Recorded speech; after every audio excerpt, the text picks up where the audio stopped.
Bonjour à tous, bienvenue à Carrefour, votre magazine santé. Nous nous engageons donc dans la deuxième partie de notre émission avec le docteur Stéphane Méo Ikama, cardiologue au centre hospitalier et universitaire de Brazzaville.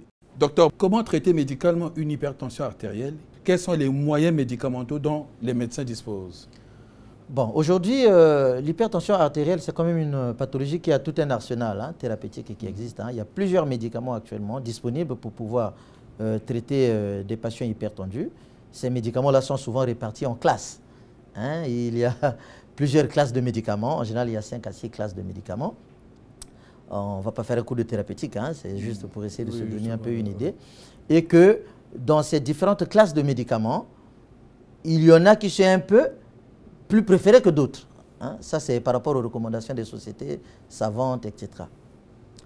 Donc, ces sociétés-là nous recommandent en général, lorsque vous avez un sujet hypertendu qui se présente à vous, et que, par rapport à son niveau de pression artérielle ou au niveau de risque cardiovasculaire qu'il a, vous avez décidé de le mettre sous traitement, en général, on fait un choix. Et le choix... Ces sociétés-là, on entend par sociétés, les labos, quoi. Non, ce n'est pas des labos. Les sociétés savantes, ce sont des sociétés qui font des travaux, qui font des publications, des recommandations sur certaines pathologies, etc. Par exemple, vous avez la Société française de cardiologie, vous avez la Société américaine de cardiologie qu'on appelle American Heart Association. Donc, ce sont eux qui élaborent ces recommandations-là pour pouvoir donner aux médecins des armes qui leur permettent de traiter des malades avec des preuves, donc avec raison. Pour dire, si j'ai un malade qui présente tel profil, les recommandations disent, voilà ce qu'on doit lui proposer comme traitement. Donc, ces sociétés-là nous ont recommandé, nos médecins, que lorsque vous avez un patient hypertendu devant vous et que vous voulez le mettre sous traitement, on vous donne le choix de commencer par un médicament d'abord ou encore de commencer par 2 médicaments, mais associés. C'est ce qu'on appelle des combinaisons fixes. Donc, c'est vous, médecins, qui voyez en fonction du profil de votre patient, en fonction de vos habitudes de prescription, lorsque vous voulez commencer à initier un traitement chez un malade, est-ce que vous préférez commencer par un seul médicament, ça s'appelle une monothérapie, ou vous allez commencer plutôt par 2 médicaments, mais les 2 médicaments associés qu'on appelle une bithérapie fixe. Ça, c'est ce que les recommandations nous donnent actuellement. Une fois que vous avez initié ce traitement, il faut lui laisser un peu le temps de faire ses preuves pour voir si ce traitement-là a tendance à être efficace ou pas. C'est pour ça qu'après, vous êtes obligé de reconvoquer votre patient 4 à 6 semaines après, pour voir si 4 à 6 semaines après, avec la prise régulière de médicaments, s'il respecte toutes les consignes que vous lui avez données, si sa pression artérielle a tendance à se normaliser, c'est-à-dire que revenir à des valeurs normales, là on arrive à ce qu'on appelle l'objectif tensionnel. C'est-à-dire quand vous traitez un malade, vous vous dites, moi mon traitement c'est pour arriver à équilibrer sa pression artérielle. Équilibrer veut dire que vous avez une valeur que vous êtes fixée. Et ces valeurs-là, actuellement, ce sont ces sociétés-là qui les définissent. C'est ce que nous on appelle l'objectif tensionnel. C'est revenir ou ramener la pression artérielle à moins de 14 pour le premier chiffre et moins de 9 pour le deuxième chiffre. Donc, quand vous donnez un médicament, votre but, c'est que quand le malade reviendra au contrôle, que vous tombiez sur une pression artérielle inférieure à 14 pour le premier chiffre et inférieure à 9 pour le deuxième chiffre. Mais s'il revient et que vous n'êtes pas arrivé à cet objectif tensionnel, vous essayez de voir par rapport au médicament que vous lui avez donné. Est-ce que ce médicament-là était déjà à sa dose maximale? Si vous avez plutôt opté pour une dose minimale, à ce moment-là, quand il revient, vous vous dites, puisque je ne suis pas arrivé à l'objectif, je vais donc essayer de passer à la dose maximale pour ce médicament. Vous augmentez la dose, il repart, vous vous donnez encore un intervalle de temps, peut-être 4 à 6 semaines, et il revient. Si au bout d'un certain temps, sa pression artérielle n'arrive pas toujours à s'équilibrer, ça veut dire que peut-être qu'un médicament ne suffit pas, peut-être que l'association que vous avez donnée aussi n'est pas suffisante. À ce moment-là, vous faites intervenir un deuxième médicament, et ainsi de suite. C'est pour ça qu'on peut arriver à 1, 2, 3, voire 4 médicaments pour pouvoir stabiliser la pression artérielle d'un sujet. Donc c'est vraiment de façon méthodique qu'on le fait. Combien de temps le traitement doit-il être suivi? Alors, en général, une fois que l'hypertension artérielle est confirmée et le traitement initié, ce traitement se fait à vie. Pourquoi le traitement à vie? Parce qu'il s'agit d'une maladie chronique pour laquelle il n'y a pas de possibilité de guérison. Malheureusement, on arrive à des situations où parfois le malade vient, on lui donne un médicament, il part, il a commencé son traitement, 1 mois, 2 mois, il dit, ben oui, mais docteur, moi ma tension est maintenant à 12, à 13, elle est bien, je pense que je suis bien maintenant avec cette tension-là, est-ce que je peux arrêter mon médicament? En général, moi, ce n'est pas conseillé. Parce que votre tension ou votre pression artérielle est redevenue à 12-13 grâce au médicament que vous prenez. Et le jour où vous allez laisser le médicament, ben, elle va remonter au niveau où vous étiez avant, c'est-à-dire 17, 18, voire 19 de tension. Et parfois, c'est même une erreur grave. Lorsque vous faites des fluctuations comme ça, c'est là où malheureusement, des complications peuvent arriver. Oui, mais il y a des patients qui suivent donc, et le traitement classique donc, du médecin et en même temps prennent des tisanes. Donc, quand ils sont une stabilité, ben, il ne sait pas trop à quel produit l'attribuer. Voilà. Et c'est la tisane et c'est le médicament. Donc voilà, là, c'est toute la difficulté qu'on a. C'est pour ça que nous, on fait la médecine moderne. Hein. Nous faisons la médecine moderne, donc on ne peut pas recommander aux malades de prendre à la fois les médicaments de pharmacie et puis les tisanes. Hein, c'est comme on dit toujours, c'est le patient qui vient vers le médecin pour demander conseil. Mais en réalité, la personne qui souffre, c'est le patient, ce n'est pas le médecin. Ça veut dire que quand le médecin lui demande de prendre le médicament de la pharmacie pour pouvoir stabiliser la tension, il faut qu'il ait confiance en son médecin. Mais ce même médecin ne va pas lui demander qu'en plus du médicament de la pharmacie, va prendre une tisane. Non. Parce qu'on ne sait pas la nature de la tisane, on ne sait pas ce que c'est que cette tisane-là va apporter à l'organisme. Mais imaginez-vous que vous preniez un médicament de la pharmacie et que la tisane que vous êtes en train de prendre ait des effets contraires aux médicaments de la pharmacie que vous prenez. Mais la personne qui va être en grande difficulté, c'est vous. C'est pour ça que ce n'est pas conseillé. Dans la vie, il faut parfois faire un choix. Hein? On dit toujours aux patients, c'est comme les gens qui disent, bon, moi j'ai ma tension, les médicaments de la pharmacie n'iront pas, moi je préfère aller voir le guérisseur. Il a fait son choix. À ce moment-là, il ne faut pas qu'il mélange et les tisanes que le guérisseur va donner et les médicaments de pharmacie qu'il prend, parce qu'on ne sait pas les interactions qu'il peut y avoir entre ces différentes substances. En tout cas, ce n'est pas conseillé. Donc, lorsqu'on a pris son médicament de tension et que ce médicament-là, jusque-là, ne vous importune pas en termes d'effets secondaires, alors qu'il est efficace, puisqu'avec ça, votre pression artérielle est devenue maintenant stable et contrôlée, il faut garder son médicament jusqu'à la fin. Il faut garder son médicament jusqu'à la fin. Donc, il faut choisir boire ou conduire. Je pense. On ne peut pas faire les deux. Ou on opte pour la tisane, ou on opte voilà, pour... je pense qu'il faut faire ce choix. Il faut faire ce choix, mais c'est un choix que je ne peux pas conseiller. Moi, je conseille le médicament de la pharmacie. Naturellement. Par contre... C'est le but de l'émission. Voilà. Par contre, on sait bien qu'il y a certaines tisanes, ce n'est pas tout à fait des tisanes, hein. Ce sont des substances de la vie courante qu'on peut prendre. Je prends par exemple le cas de la citronnelle. Hein. Vous voyez que la citronnelle, elle est bonne à boire. Hein, elle a une bonne odeur, etc. Bon, elle est agréable, voilà, elle a un bon goût.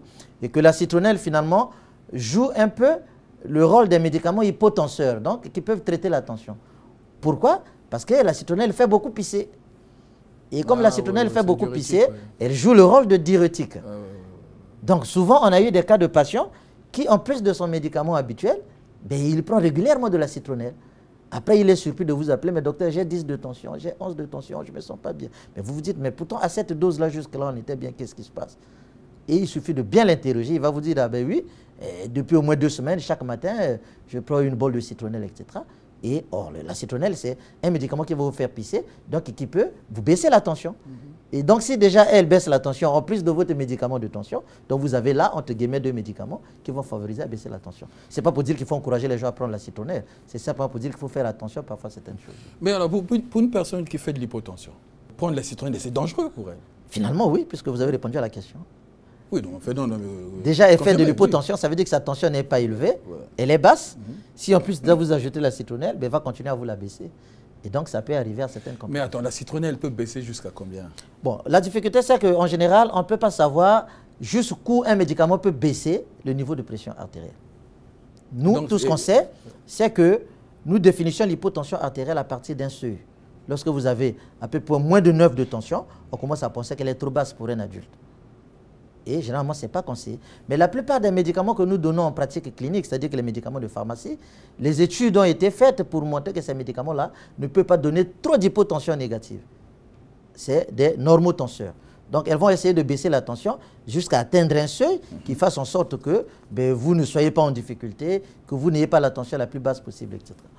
Mais sinon, quand vous avez une tension beaucoup trop basse, ça veut dire qu'il y a ou le médicament est devenu trop fort, à ce moment il faut jouer sur la dose, ou en plus de médicaments, il y a d'autres facteurs qui interviennent pour pouvoir trop baisser la tension. À ce moment il faut bien discuter avec le patient. Existe-t-il des tisanes susceptibles de faire baisser la tension artérielle ou de réguler l'hypertension artérielle? En tout cas, la seule tisane que je connais, c'est celle dont je vous ai parlé, c'est la citronnelle. La citronnelle. Voilà, en dehors de ça, je n'en connais pas d'autres. Je n'en connais pas malheureusement. J'ai très peu de compétences en médecine traditionnelle, donc je ne saurais trop vous dire. Voilà. Donc mon cousin qui me conseille de l'eau chaude, c'est... Pour moi, ce n'est pas démontré. C'est peut-être les habitudes des uns des autres. Mais en tout cas, il n'y a aucune connotation scientifique pour pouvoir conseiller ça aux gens. Le thé vert, non? Pas du tout. Du tout. Ouais. Je n'ai pas de commentaire a priori à faire dans ce sens. Ouais. C'est des habitudes de vie des uns des autres. Et je ne suis pas très sûr qu'il y ait des études pour encourager les gens à le faire. À quel rythme doit-on consulter son médecin? Alors, toutes ces consultations, le suivi du patient hypertendu, tout ça, ça a été réglementé. Hein. Comme je vous parle chaque fois des sociétés savantes, des recommandations des sociétés internationales. Théoriquement, le patient hypertendu doit être vu régulièrement au début du diagnostic.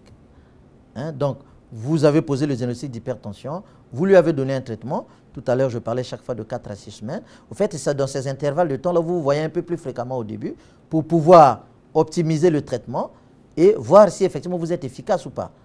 Mais l'autre avantage, c'est pour voir si ce médicament qu'il faut a beaucoup d'effets secondaires ou pas. Et une fois que vous avez pu obtenir une stabilité de la pression artérielle, c'est-à-dire qu'atteint l'objectif tensionnaire, moins de 14 en permanence et moins de 9 en permanence, vous vous dites à ce moment-là, je deviens efficace et que le patient se sent bien. Quand c'est comme ça, les sociétés disent qu'il faut revoir le patient tous les 6 mois à peu près, en moyenne. Ça veut dire que 2 fois l'an. Alors, les Blancs, ils le font parce que chez eux, la médecine est tellement bien organisée, où vous avez un médecin de famille, vous avez un médecin généraliste qui vous voit régulièrement, etc. Et ce n'est pas le cas chez nous. Alors, si vous prenez un hypertendu que vous laissez dans la nature pendant 6 mois et vous attendez 6 mois qu'il vienne, il y a des fortes chances qu'ils viennent pour vous dire je n'ai plus de médicaments. Il y a des fortes chances qu'ils viennent vous dire docteur, moi ma tension je ne comprends plus, etc. C'est pour ça que je pense que de façon rationnelle, ce n'est pas tout à fait mauvais de reconvoquer ces patients tous les 4 mois en moyenne pour pouvoir optimiser les choses. Sinon, les recommandations, hypertendu bien contrôlé, bien équilibré, c'est tous les 6 mois, mais en sachant qu'il faut contextualiser ces recommandations. On n'est pas dans les mêmes environnements d'exercice, on n'est pas dans les mêmes conditions de prise en charge des malades. Je pense que 3 à 4 mois, ça me paraît raisonnable pour pouvoir revoir le malade régulièrement.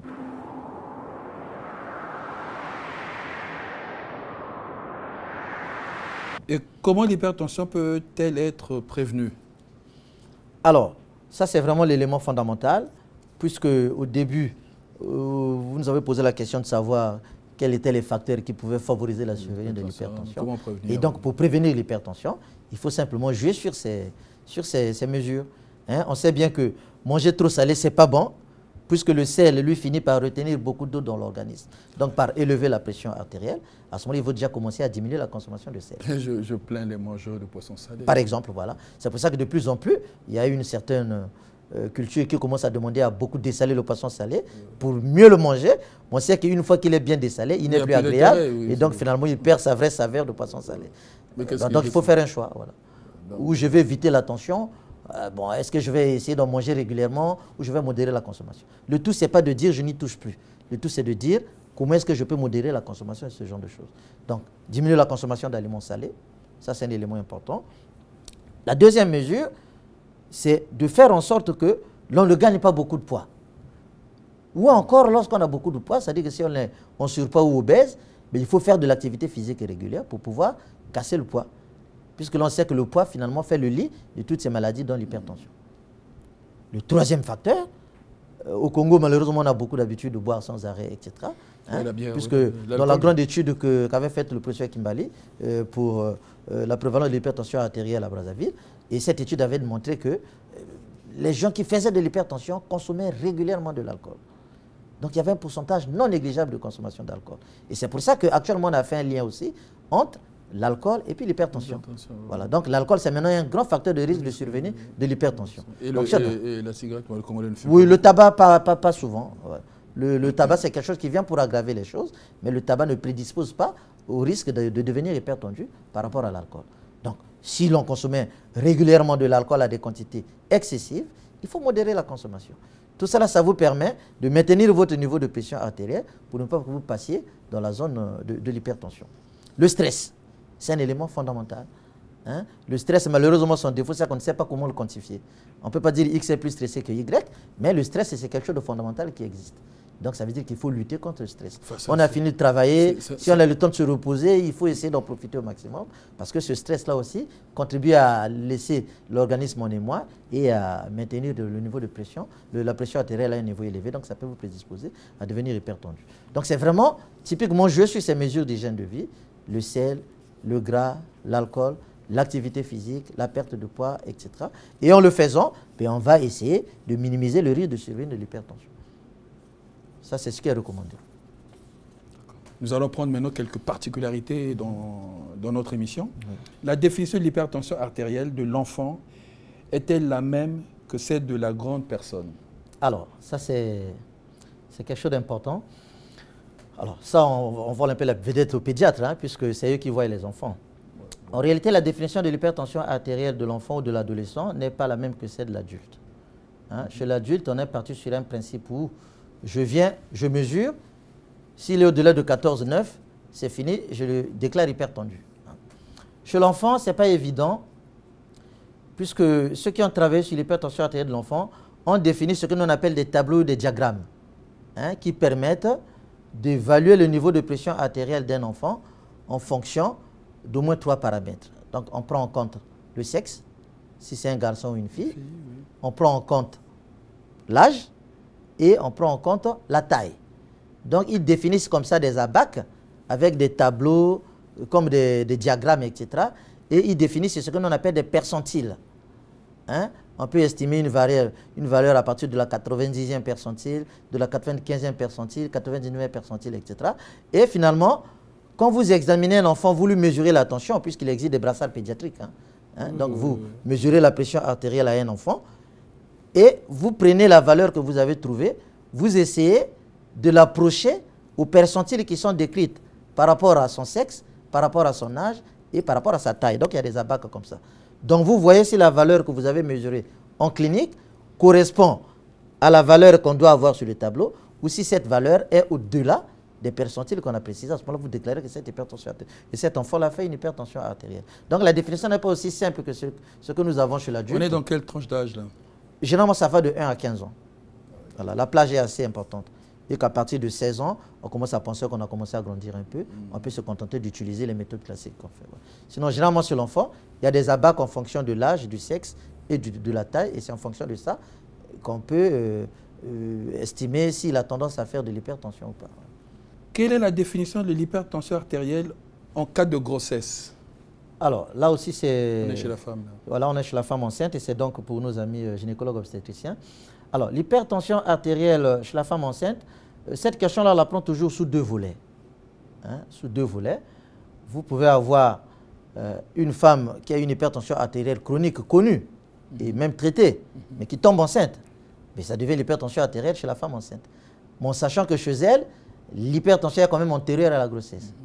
Hein, et qu'il va falloir bien la traiter avec comme difficulté, c'est que la plupart des médicaments que nous donnons sont souvent contre-indiqués chez la femme enceinte. Donc ça va commencer à poser des problèmes et il faut modifier carrément le traitement. Parfois en modifiant le traitement, il va nous rester que 2 choix, on n'a généralement que 2 molécules qu'on peut utiliser et parfois ces molécules-là peuvent s'avérer insuffisantes au point où on se dit « Ah, cette grossesse-là, elle ne peut pas aller loin, il va falloir l'interrompre ou l'arrêter ». Ça c'est le cas typique d'une femme qui a une hypertension artérielle chronique et qui tombe enceinte. Mais à côté de ça, on a une variété qu'on appelle l'hypertension artérielle gravidique.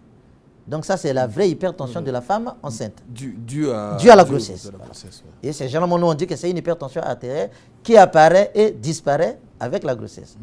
Donc, au premier, deuxième trimestre, je vais faire mes consultations prénatales. Ma pression artérielle est tout à fait normale, etc. Et puis, vers le 3e trimestre, je vais voir ma sage-femme ou mon médecin gynéco. Il me vérifie la tension, je commence à faire plus de 14,9. Ça commence à m'inquiéter.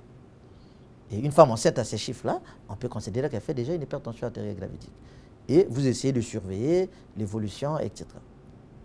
Et malheureusement, dans cette variété, plus le terme avance, plus la pression artérielle monte. Voilà. Et quel est le risque pour l'enfant? Le risque, c'est le risque non seulement pour l'enfant, mais aussi pour la mère. Oui. Voilà. Oui. Donc ça prédispose à des complications materno-fœtales. Donc la mère est exposée, l'enfant aussi est exposé. Alors au niveau de la mère, il y a une complication redoutable. C'est ce qu'on appelle l'éclampsie. Hein, c'est une femme enceinte, généralement elle prend trop de poids pendant la grossesse, elle arrive avec des édèmes importants, hein, des pieds qui sont beaucoup tuméfiés, et puis qui commence à vous faire des épisodes de convulsions inexpliquées. Et généralement il fait plusieurs épisodes de convulsions, c'est souvent un tableau neurologique typique. Hein. Convulsions répétées, après altération de la conscience, voire état comateux, ou carrément vrai coma, et parfois l'évolution se fait vers le décès. Donc ça c'est au niveau de la mère, c'est pour ça que c'est souvent très grave quand on arrive à cette complication de l'éclampsie. Elle peut aussi avoir d'autres complications pendant l'accouchement, etc. Ça, je ne vais pas voler la vedette aux collègues obstétriciens. Maintenant, au niveau de l'enfant, et l'enfant, dans cette situation, n'est pas tranquille. Il n'est pas tranquille lorsque la mère est hypertendue. Pourquoi? Parce que rien que cette hypertension de la mère va perturber le développement de l'enfant. Ça s'appelle le retard de croissance intra-utérin. Donc, souvent, c'est des grossesses, vous voyez, il est à 9 mois, mais on ne sent pas que le ventre a plus de l'ampleur, etc. Mais parce que le bébé n'a pas eu la croissance nécessaire. Et il va naître avec un faible poids de naissance. Deuxième complication pour l'enfant, soit il naît avec un faible poids de naissance, mais à terme, mais très souvent, c'est des grossesses qui n'arrivent pas à terme. Donc, il va naître prématuré. Donc, c'est la prématurité avec tout son cortège de complications. Enfin, cette hypertension artérielle, quand la maman fait de l'éclampsie, etc., et parfois, nous, on est dans une discussion, on dit, il faut sauver la mère, oui, il faut sauver l'enfant. Mais ça peut arriver à une mort fœtale in utero, c'est-à-dire que le bébé peut décéder, le fœtus peut décéder dans le ventre de la mère. Donc, c'est souvent une pathologie très, très grave. C'est pour ça que les femmes enceintes qui font de l'hypertension, on les considère comme étant des grossesses à très haut risque. Hein, le suivi doit être pluridisciplinaire, gynécologue, sage-femme, cardiologue ou encore autre spécialiste de l'hypertension. Le tout, c'est pour pouvoir amener à terme cette grossesse. Et vous savez que c'est toujours difficile que ces grossesses arrivent à terme parce qu'à un moment donné, la solution, c'est de sortir l'enfant pour pouvoir sauver la maman. Et c'est là le risque de prématurité, etc. L'hypertension artérielle a-t-elle une influence sur la sexualité? Oui, bon, ça c'est maintenant un peu en cardiologie. Actuellement, on en parle un peu plus. On en parle un peu plus puisque on reçoit des patients hypertendus qui viennent se plaindre. Voilà, ils viennent se plaindre. Docteur, je me sens fatigué. Voilà, derrière sa fatigue, parfois, il y en a qui sont un peu pipieux, qui ne veulent pas vous dire exactement c'est quoi leur fatigue. Mais il y en a qui vous disent carrément que j'ai des problèmes, hein, j'ai des problèmes de sexualité. Et le problème le plus fréquemment mis en cause, c'est la dysfonction érectile. Hein. J'ai des dysfonctionnements. Voilà, des dysfonctionnements au niveau de mon érection, des trucs comme ça. Et si bien que la dysfonction érectile est devenue un symptôme fréquent en cardiologie. Un symptôme fréquent en cardiologie, en particulier chez les hypertendus. Là, on sait que l'hypertension artérielle, c'est une maladie des artères, comme je vous l'ai dit dès le départ, et que ces mécanismes d'érection, etc., il faut également intervenir les artères et tout. Donc, l'hypertension artérielle peut effectivement retentir sur la sexualité lorsqu'elle entraîne une dysfonction érectile.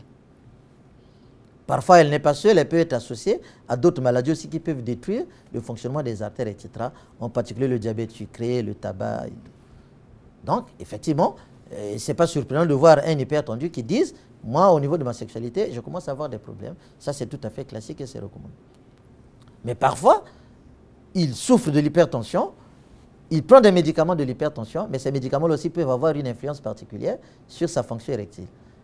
Donc, on a d'abord la maladie elle-même qui peut poser problème, et puis mais les antihypertenseurs qu'on donne aussi, pour certains, ont parfois cet effet secondaire qui peut altérer la fonction érectile. C'est pour ça qu'après, on va discuter avec le patient pour essayer de trouver le juste milieu. Donc, d'un côté, stabiliser la tension, de l'autre côté, il faut se battre à améliorer ce pourquoi il se plaint. Sinon, après, ça commence à créer des relations de méfiance avec le médecin. Docteur, est-il possible de prendre du Viagra quand on se sait hypertendu?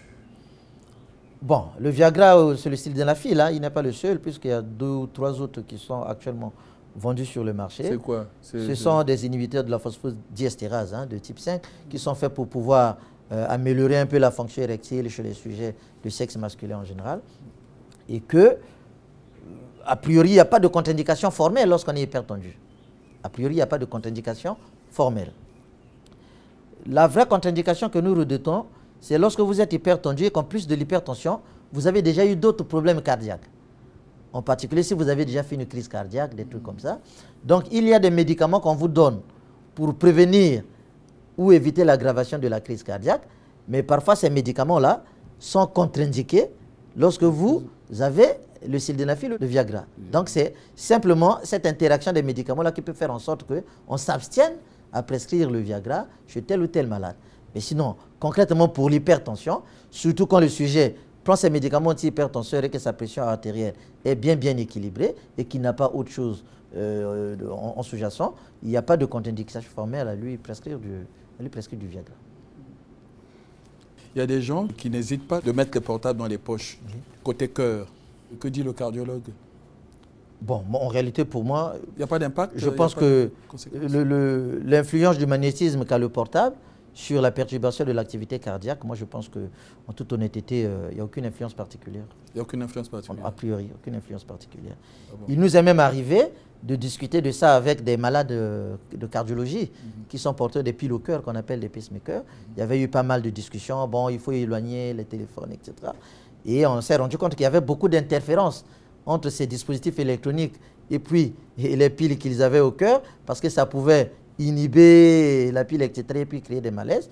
Mais au fur et à mesure que les constructeurs ont amélioré le fonctionnement de ces dispositifs, aujourd'hui, il n'y a plus d'influence ou d'interférence particulière avec ça. A fortiori, je fais un sujet qui n'a pas de problème de cœur. Je ne vois pas si le portable peut lui créer des problèmes particuliers. Non, je pense pas. Donc, quelqu'un peut avoir son portable je pense, oui, dans la poche. En tout cas, jusqu'à présent, je n'ai pas lu d'études qui en parlent ou qui contre-indiquent cette façon de faire. D'accord. Voilà. Docteur, présentez-nous un peu ces appareils-là. Vous avez mis... ah oui, ça tout à l'heure, c'est lorsque vous m'avez posé la question sur les méthodes de mesure. Et je vous ai dit qu'il y en avait 3 essentiellement. Vous avez ici la méthode la plus connue, la plus ancienne et la plus classique, hein, donc, où le médecin a son tensiomètre. Et c'est ce tensiomètre-là qu'il va placer sur le bras du patient. Et avec la poire, il va gonfler. Et une fois qu'il a gonflé, il prend son stéthoscope. Voilà. Donc, il va le mettre dans ses oreilles. Et à partir de là, il va repérer une des artères, en particulier une artère brachiale au niveau du bras. Il pose et puis il va se mettre à dégonfler le brassard. Et chaque fois qu'il dégonfle, il va écouter des bruits. Et donc il attend. Dès que le premier bruit apparaît, lui, en fonction... Parce que vous voyez là, c'est... Il y a une graduation. Voilà, c'est ça. Donc il y a une graduation ici.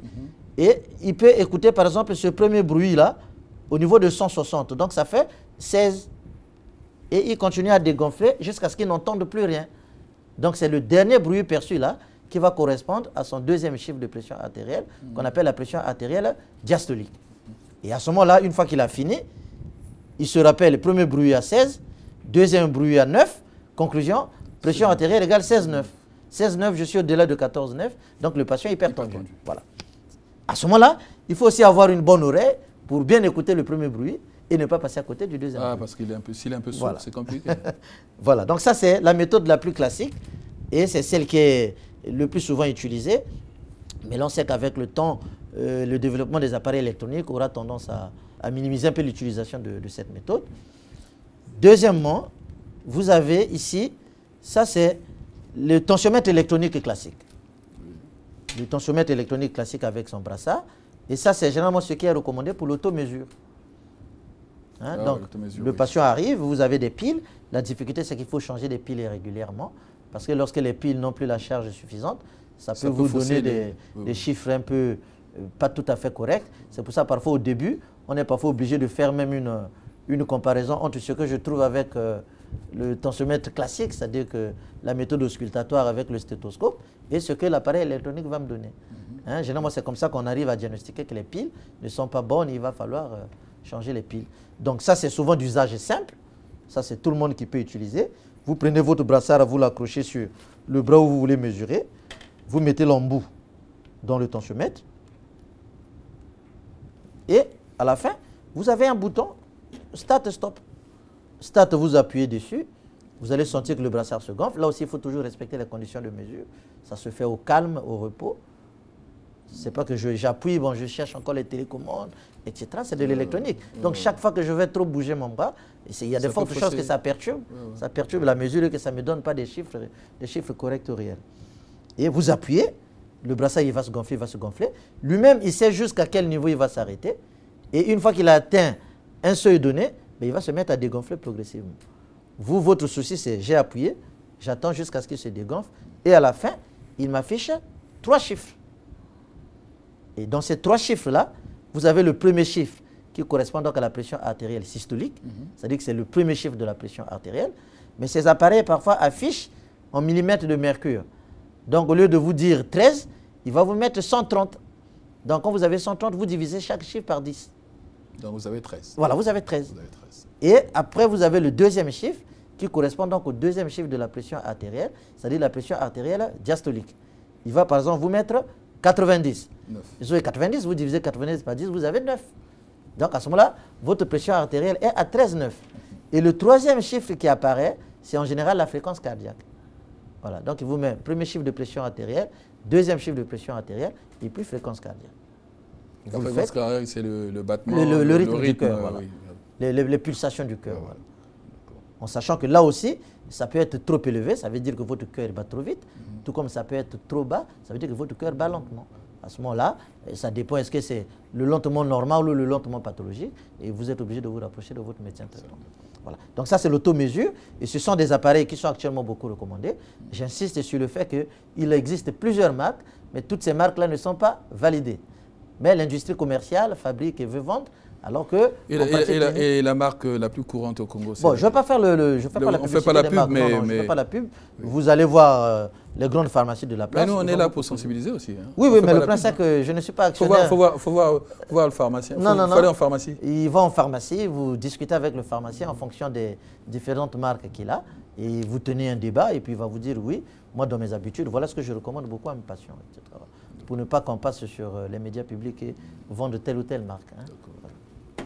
Enfin, la troisième méthode, c'est ce que nous on appelle classiquement la mesure ambulatoire de la pression artérielle.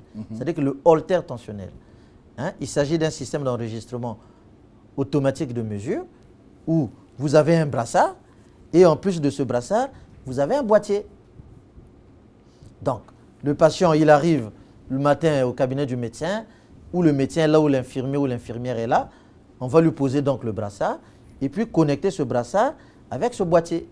Et c'est ce boîtier-là qui va faire prendre la tension. Toute la journée. Voilà, toute la journée.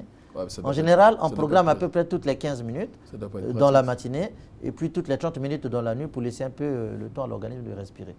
Et donc l'idéal, c'est d'avoir un nombre important de mesures en fonction du niveau de charge de la batterie. Vous pouvez arriver jusqu'à 80, 90 mesures, etc.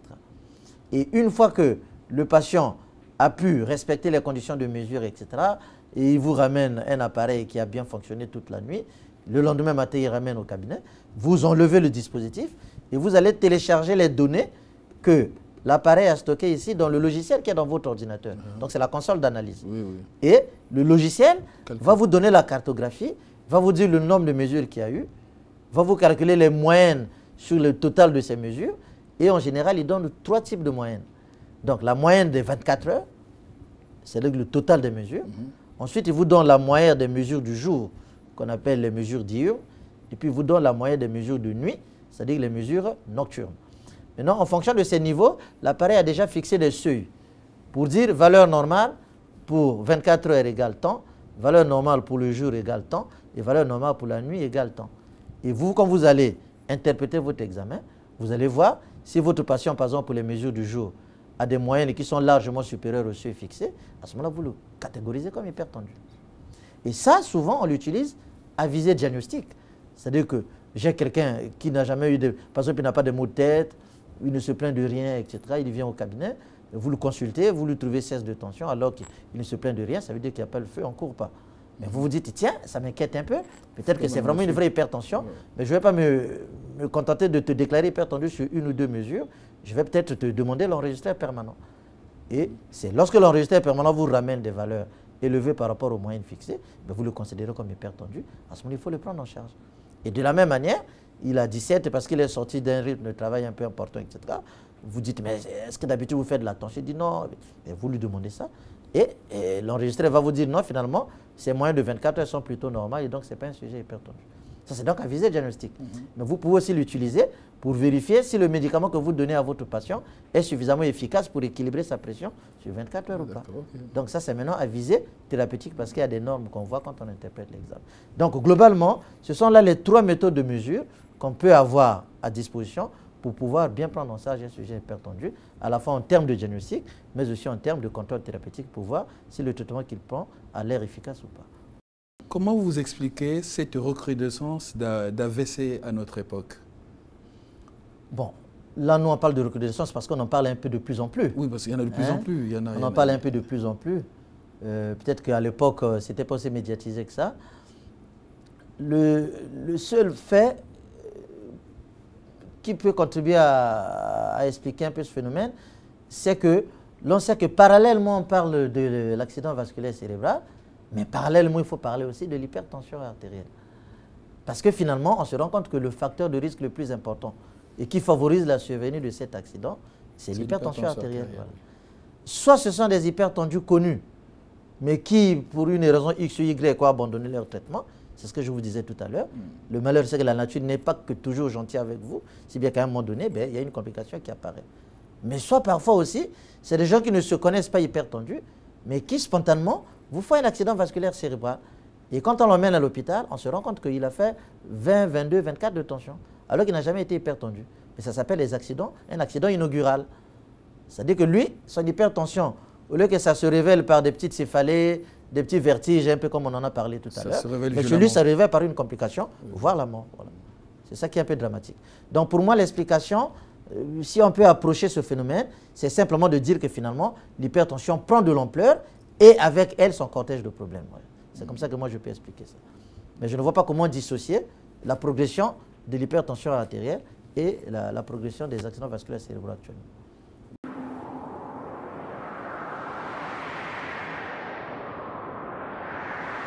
Avant de conclure l'émission, docteur, quel est votre dernier conseil aux téléspectateurs?